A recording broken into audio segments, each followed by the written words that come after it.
Halo, selamat pagi pemirsa. Apa kabar Anda hari ini? Senang sekali kami dapat menjumpai Anda dalam berita Papua hari ini. Saya Yuni Rumbarar bersama tim redaksi telah menyiapkan sejumlah berita menarik dan aktual untuk Anda. Berikut 3 berita utama.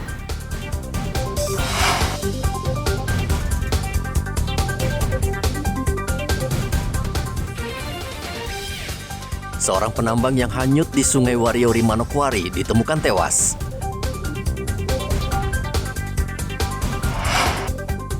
Polda Papua periksa 16 polisi pasca kerusuhan di Wamena.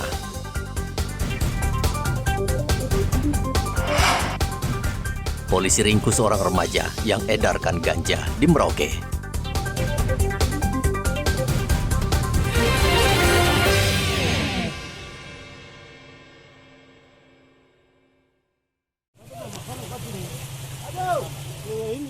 Tim Basarnas Manokwari menemukan jasad seorang penambang yang terseret arus di lokasi tambang emas ilegal di Sungai Wariori, Distrik Masni, Manokwari, Papua Barat. Saat itu tim SAR tengah mencari korban Putri Salsabila berusia 5 tahun yang tenggelam saat menumpang ekskavator. Penambang yang ditemukan tewas bernama Manosor Raja Guguk. Saat itu Manosor bersama 5 orang lainnya tersapu arus deras saat menyeberangi Sungai Wariori untuk mengambil bahan bakar solar yang berada di ekskavator. Jasad korban ditemukan terapung sekitar 15 km dari lokasi kejadian. Sampai saat ini hasil pencarian masih nihil. Namun pada pelaksanaan operasi SAR hari ketiga tersebut, kita menemukan korban yang bukan dari korban ekskavator tersebut. Kita temukan kurang lebih 15 km dari lokasi kejadian. Selanjutnya korban kita evakuasi ke Rumah Sakit Masni, rumah sakit yang terdekat. Untuk pelaksanaan operasi SAR hari keempat ini, kami kirimkan satu tim lagi untuk memperkuat tim yang ada di lokasi. Untuk selanjutnya, perkembangan pelaksanaan operasi akan kami laporkan kembali. Sementara 3 orang lainnya hingga kini belum ditemukan. Jasad Manosor sudah dievakuasi ke Rumah Sakit Moja, Distrik Masni. Sementara itu pada hari ketiga, tim sudah bergerak berpencar ke sejumlah lokasi untuk mencari korban ekskavator yang tenggelam.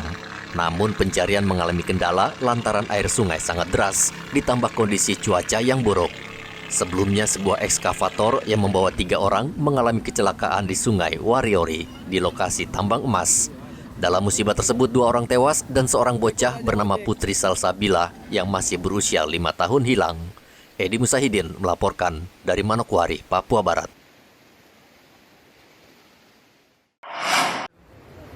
Perahu 2 sana. Kapolda Papua Barat memerintahkan Direktorat Kriminal Khusus bersama Kapolresta untuk menyelidiki lokasi tambang emas ilegal di Kampung Wariori, Manokwari yang telah menelan korban jiwa sejumlah penambang liar.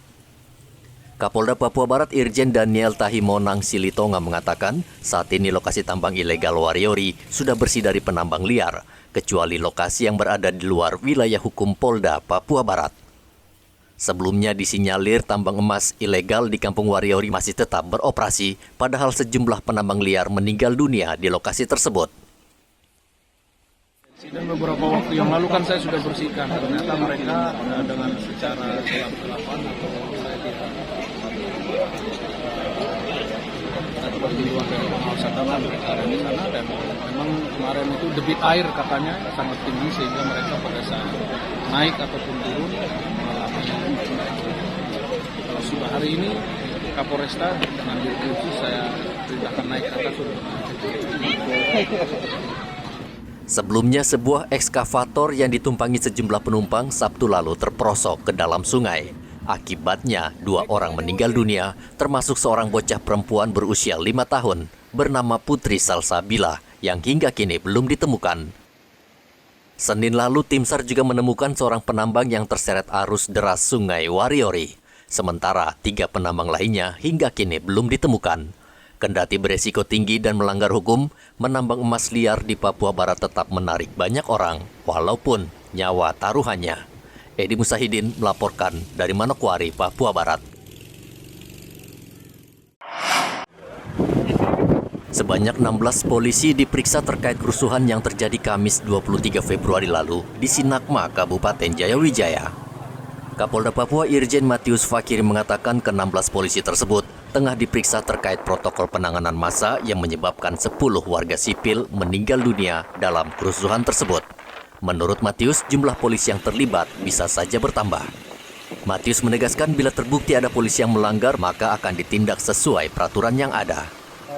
Untuk anggota Polri yang sudah dilakukan sampai dengan hari ini ada sekitar, tadi kalau disampaikan oleh Kabid Propam ada 16 ya. 16. Tentunya nanti masih bertambah terus karena kan banyak di lapangan. Tentunya akan secara rinci dicek peran masing-masing dari semua pihak itu. Dan tentu sekali lagi, kami kan juga sudah punya video-video amatir yang ada. Jadi tentunya saya selaku pimpinan akan melihat peran masing-masing. Apakah mereka sudah sesuai dengan prosedur yang harus dilakukan atau tidak.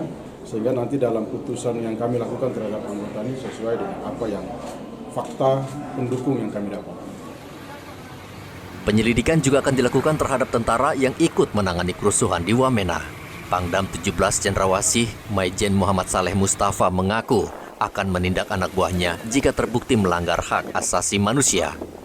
Langkah penegakan hukum yang kita ambil yaitu Kodam 17 Cendrawasih, dalam hal ini saya memerintahkan Pomdam 17 Cendrawasih untuk melakukan investigasi. Saya sudah koordinir dengan Kapolda, yang mana juga dari Polda akan mengeluarkan tim investigasi. Hal ini kita lakukan dalam rangka untuk penegakan hukum, dalam rangka transparansi penegakan hukum. Saya berharap dengan langkah-langkah yang kita ambil ini, saya transparan, terbuka, dan apabila nanti ada anggota saya yang terlibat dan ada bukti-bukti yang mengarah kepada pelanggaran hak asasi manusia, maka yang bersangkutan akan kita ambil tindakan sesuai dengan hukum yang berlaku. Sementara itu, penjabat Gubernur Papua Pegunungan Nikolaus Kondomo menghimbau masyarakat tetap sabar dan tidak terprovokasi sehingga situasi keamanan di Wamena tetap aman. Menjaga ya ini. Kita imbau kepada masyarakat supaya tetap sabar, tetap ya. Jangan ikut-ikutan, jangan terprovokasi ya. Kita jaga daerah ini dengan baik. Daerah ini kalau kita kacau terus, kita ribut terus, kapan kita mau bangun? Ya, kapan? Sudah ada provinsi di sini. Marilah kita sama-sama menjaga, ya, kita membangun bersama-sama supaya pemerintahan itu bisa berjalan, masyarakat bisa merasa terlayani dari sisi ekonomi, kesejahteraan, pendidikan bisa berjalan dengan baik, sehingga kita juga bisa bersaing dengan daerah-daerah lain. Pasca kericuhan, gelombang pengungsi terus bertambah. Hingga Selasa kemarin, pengungsi masih bertahan di markas Kodim 1702 Jayawijaya. Mereka terus berdatangan ke lokasi pengungsian sejak kericuhan terjadi pekan lalu. Pengungsi meminta perlindungan aparat keamanan. Mereka berharap situasi kembali membaik agar mereka bisa pulang ke rumah masing-masing. Kami di sini semua mengungsi. Jadi kami difasilitasi dengan Kodim Jayawijaya. Kami dengan banyak terima kasih kepada Kodim 1702 Jayawijaya dengan MPF Jayawijaya. Terima kasih. Jadi permintaan kami masyarakat pendatang, maunya kami bisa kembali beraktivitas seperti biasa. Kerusuhan yang terjadi di Kelurahan Sinakma, Distrik Wamena, Kabupaten Jayawijaya pada Kamis lalu dipicu isu penculikan anak. Sekelompok warga mencoba menghakimi 2 orang yang dituduh pelaku penculikan. Polisi yang berusaha mengamankan situasi justru menjadi sasaran kemarahan warga yang menolak menyelesaikan masalah tersebut di Mapolres Jayawijaya. Kerusuhan tersebut menyebabkan 10 warga sipil meninggal dunia dan 23 orang terluka, termasuk 18 personel TNI Polri. Arthur melaporkan dari Jayawijaya, Papua Pegunungan. Polisi menciduk seorang remaja di kawasan Kelapa Lima, Merauke karena membawa 25 paket ganja siap edar untuk diserahkan ke pemesannya. Saat ini tersangka masih menjalani pemeriksaan di kantor polisi untuk melacak dan membongkar jaringan di belakangnya. Yang kita amankan satu oknum dari salah satu sekolah di Merauke. Pelajar ya? Pelajar, kemudian dengan jumlah BB yang dikategorikan banyak, makanya walaupun di bawah umur tetap kita proses. Memang kurang 1 bulan, dia 18 tahun.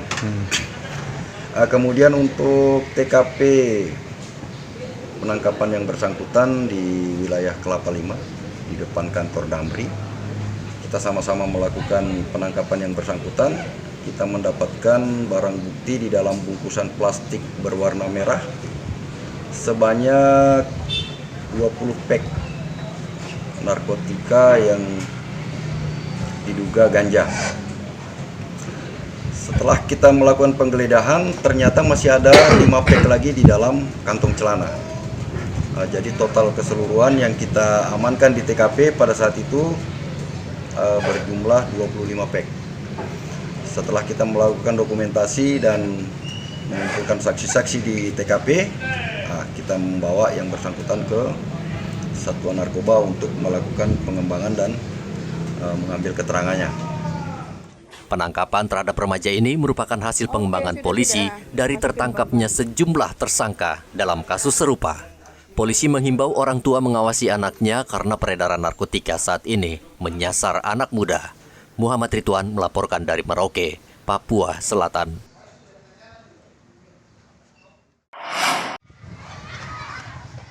Kasus isu penculikan anak yang berkembang menjadi kerusuhan anarkis di Wamena, Kabupaten Jayawijaya, hingga menyebabkan 10 orang meninggal dunia, menarik perhatian serius berbagai pihak.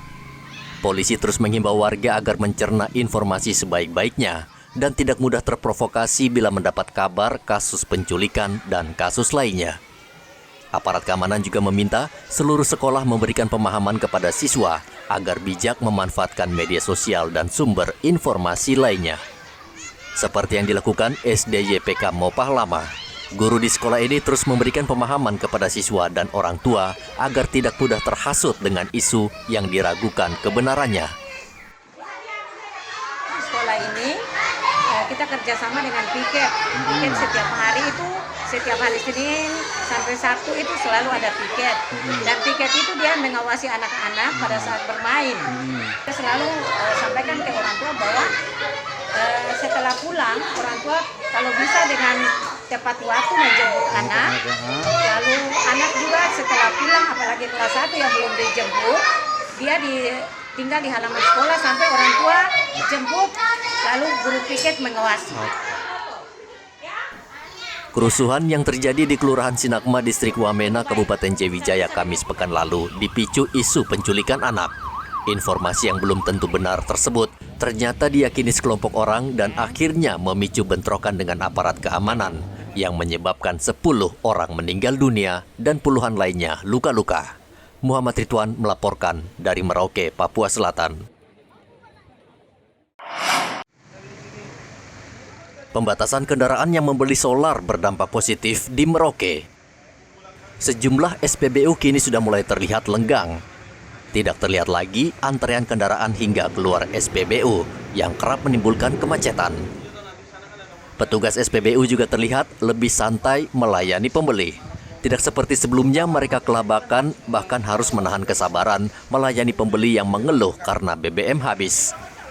Kalau kita lihat dari sesuai dengan voucher yang terdaftar itu sekitar hampir 500-an. Tapi yang tiap hari masuk tidak sampai segitu. Paling sekitar ada 100 atau sekitar 60-an kendaraan. Kalau untuk jatah solar dari Pertamina sendiri kalau dari Pertamina ya masih seperti biasa. Satu hari bisa dapat 8 KL. Selang-seling nanti berikutnya bisa dapat 16 kali. Berarti ada kelebihan dong setiap hari?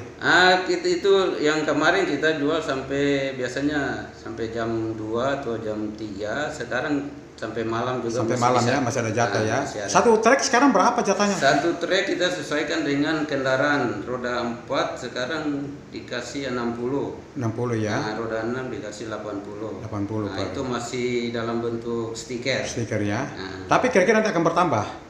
Nanti setelah adanya barcode, katanya rencana mulai tanggal 1 besok ini barcode mulai berlaku.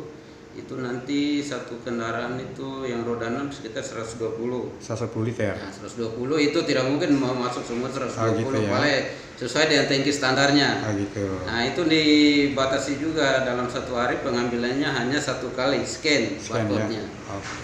Sebelumnya, SPBU hanya menjual solar sebanyak 8 ton dan dalam waktu 3 jam sudah habis diserbu pembeli.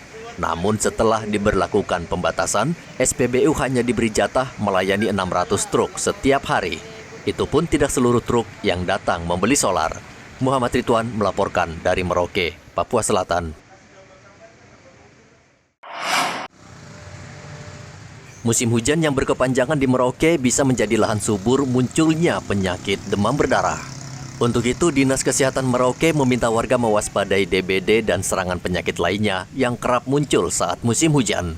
Kepala Dinas Kesehatan Merauke Dr. Neville Muskita meminta masyarakat Merauke selalu menjaga kebersihan dan rajin membersihkan lingkungan yang kotor. Demam berdarah beberapa waktu lalu memang ada laporan beberapa kasus ya. Cuma kita harus lakukan penyelidikan lebih lanjut. Jadi saya sudah sampaikan kepada bidang pengendalian penyakit untuk lakukan konfirmasi lapangan sekaligus penyelidikan kronologi terkait dengan kasus ini. Ada berapa kasus ya? Saya belum dapat laporannya. Itu dilapornya daerah mana, Dok? Ya. Daerah mana aja yang Laporan tidak resmi sih, laporan belum resmi dari Vaskes, tetapi laporan dari masyarakat lah, kira-kira ada keluarga sakit, saya itu di Rosa demam berdarah. Nah, yang hal maksud begini kita harus konfirmasi atau lakukan PE benar tidak diagnosanya benar enggak kan gitu. Nah, kalau misalnya dia laporannya positif, artinya sudah dilakukan pemeriksaan dan positif demam berdarah, biasanya kita akan lakukan langkah-langkah penanganan lebih lanjut. Dok, himbauan ke masyarakat, Dok, untuk menghindari demam berdarah ini seperti apa, Dok? Saya pikir sudah biasa kita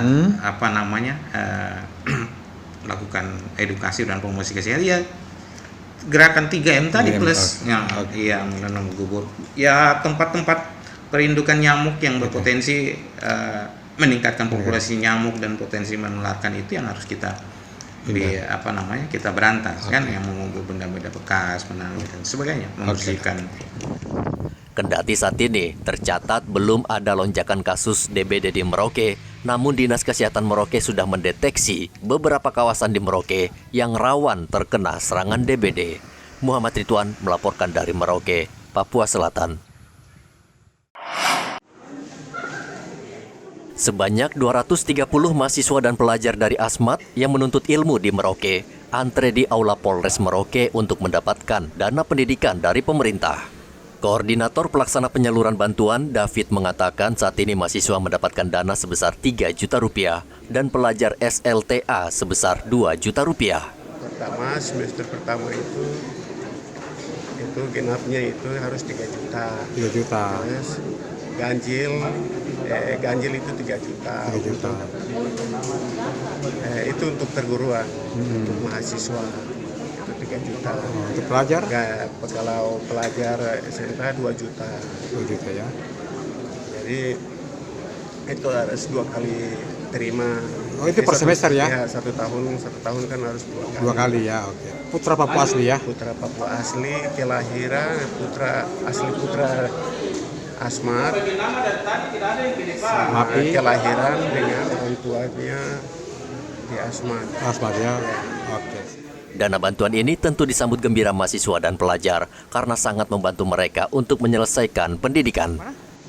STK semester berapa sekarang? Semester 2. Nah, Milky ini kan ada bantuan dana dari pemerintah Asmat ya. Menurut kau seperti apa, Milky? Senang. Senang ya. Oke, Milky, apa keinginan kau artinya dengan bantuan ini? Mudah-mudahan kedepannya bantuannya jalan terus ya, tidak putus ya. Dapat bantuan pendidikan dari pemerintah Asmat ya. Iya. Bagaimana perasaannya, Monica? Terima kasih. Semoga pemerintah Asmat dapat berjalan sampai kami jadi mahasiswa, maksudnya kuliah. Ya, sekarang sekolah di mana, Monica? Sekolah di KPG. KPG ya, kelas berapa sekarang? Kelas 10. Dana bantuan pemerintah ini diambil dari anggaran otonomi khusus sehingga bisa tepat sasaran demi kemajuan pendidikan di tanah Papua. Muhammad Ridwan melaporkan dari Merauke, Papua Selatan. Basarnas Timika menggelar upacara dalam rangka peringatan HUT Basarnas ke-51 tahun yang diikuti sejumlah potensi SAR di Timika, seperti TNI Polri, Basnas, Satpol PP, Damkar, dan potensi SAR lainnya, dan acara dilangsungkan di halaman kantor Basarnas.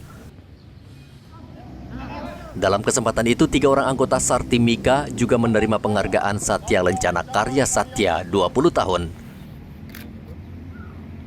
Kepala Kantor SAR Timika, George Mercy Randang, meminta anak buahnya cepat tanggap menyelamatkan jiwa, dan hal tersebut merupakan semangat dan tekad Basarnas untuk memberikan pelayanan terbaik kepada masyarakat.